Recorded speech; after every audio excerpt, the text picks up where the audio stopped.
শিক্ষক সম্মানিত মর্যাদার আসনে আসুন তাদের সম্মান অক্ষুণ্ণ থাকে এই প্রত্যাশা নিয়েই জাতি এবং আজকে সারা বিশ্বে শিক্ষক দিবস পালিত হচ্ছে। সম্মানিত সুধীমণ্ডলী, এখন আলোচনায় অংশগ্রহণ করবার জন্যে বিনীতভাবে অনুরোধ করছি আজকের অনুষ্ঠানের বিশেষ অতিথি অতিরিক্ত জেলা প্রশাসক রাজস্ব এবং তিনি একই সাথে ভারপ্রাপ্ত উপপরিচালক স্থানীয় সরকার বিভাগ, আমি জনাব সোহেল রানাকে বক্তব্য রাখার জন্য অনুরোধ করছি।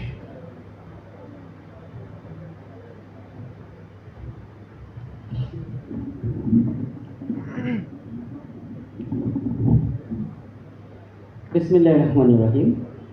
বিশ্ব শিক্ষক দিবস 2024 উপলক্ষে আজকের বর্ণাঢ্য রেডিও উত্তর আলোচনা অনুষ্ঠানের সম্মানিত সভাপতি জনাব মাহফুজ আক্তার, জেলা শিক্ষা অফিসার ভারপ্রাপ্ত, উপস্থিত আছেন সম্মানিত প্রধান অতিথি শ্রদ্ধেয় জেলা প্রশাসক জনাব মোহাম্মদ আব্দুল আওয়াল স্যার, উপস্থিত আছেন জনাব মোহাম্মদ কুতুবউদ্দিন, সম্মানিত পুলিশ সুপার নওগাঁ জেলা, উপস্থিত আছেন শ্রদ্ধেয় অধ্যাপক শরীফুল ইসলাম খান, মুখ্য আলোচ্য, উপস্থিত সম্মানিত শিক্ষকবৃন্দ, বিভিন্ন দপ্তরের কর্মকর্তাবৃন্দ, প্রিন্ট ইলেকট্রনিক মিডিয়ার সম্মানিত সাংবাদিকবৃন্দ, সবাইকে আসসালামু আলাইকুম।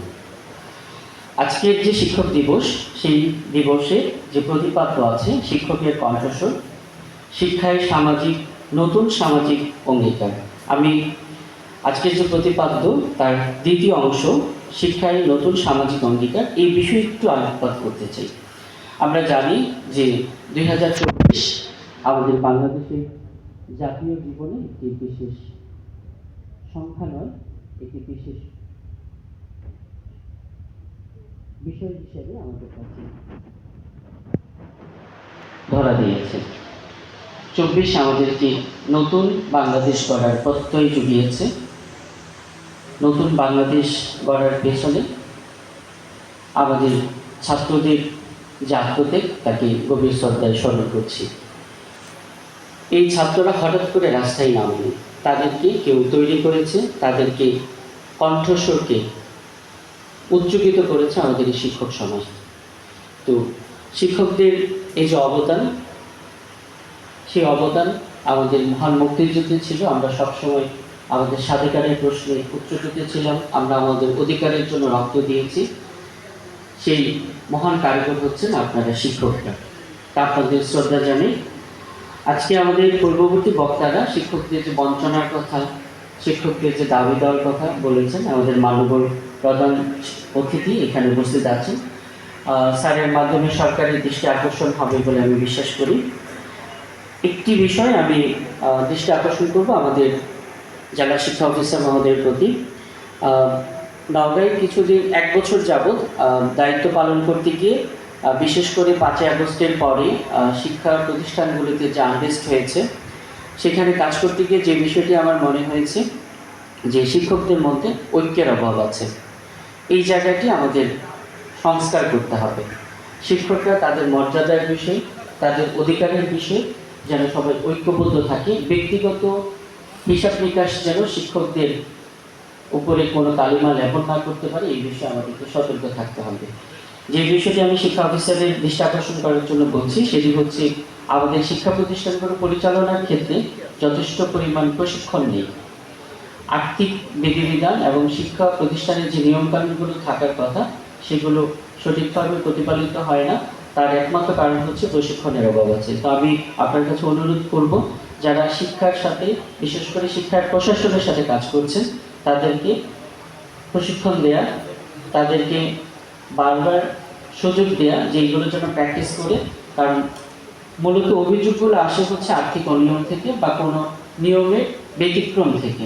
তো এই বিষয় হচ্ছে আমাদের প্রশিক্ষণের প্রয়োজন আছে। আর আজকের যে প্রতিপাদ্য, সেখানে নতুন সামাজিক অঙ্গীকারের কথা বলা হয়েছে।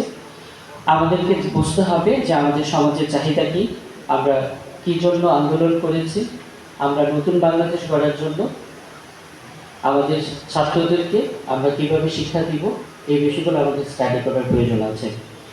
আমি অধ্যাপক শরীফুল ইসলাম খান স্যারের যে বক্তব্যে বলে স্যার যেটি উল্লেখ করেছেন যে ফেসবুক ব্যবহার, ফেসবুক আমরা ব্যবহার করব, কিন্তু কখন কোথায় ব্যবহার করব এই পরিমিতি বোধটুকু আমাদের জানা দরকার।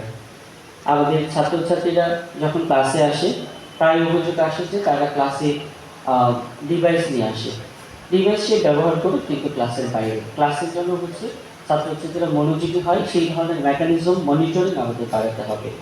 আমাদের ছাত্রছাত্রীরা এখন ক্লাসের বাইরে কোচিং সেন্টার অথবা অন্য কোথাও বেশি মনোযোগী হয়, এই দিকটি আমাদের নজর দিতে হবে। একটি কথা মনে রাখতে হবে যে আপনি হয়তো ক্লাসের বাইরে কোথাও নিজে সময় দিচ্ছেন, প্রাইভেট পড়াচ্ছেন, কিন্তু আপনার ক্লাসরুমটি যদি রক্ষিত না হয়, ক্লাসরুমটি যদি সুরক্ষিত না হয়, আপনার পেশা কিন্তু হুমকির মুখে পড়বে।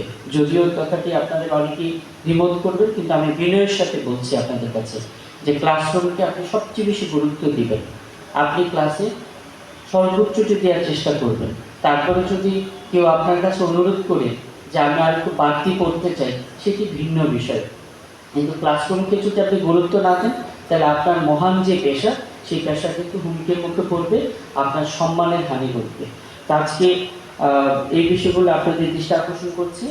শরীফুল ইসলাম স্যার যে বিষয়টি বলেছিলেন যে আমাদের আত্মসমালোচনা করতে হবে, আত্মসমালোচনাটি যেন আমাদের ইতিবাচক হয়, অর্থাৎ আমার নিজের সংশোধনের জন্য যেন আমি নিজের সমালোচনা করি এবং পরমত সহিষ্ণুচনা হয়। তো এই প্রত্যাশা ব্যক্ত করে আজকে একটি সুন্দর অনুষ্ঠান আয়োজন করেছেন। এই জন্য হচ্ছে সংশ্লিষ্ট যারা আছেন তাদেরকে ধন্যবাদ এবং কৃতজ্ঞতা জানাই, এবং ধন্যবাদ জানাই আপনাদেরকে যে আপনাদের সামনে কথা বলার সুযোগ পেয়েছি এবং আপনারা দুটি কথা শুনেছেন। তো প্রত্যেকের সুস্বাস্থ্য এবং মঙ্গল কামনা করে আমার বক্তব্য এখানে শেষ করছি। আসসালামু আলাইকুম।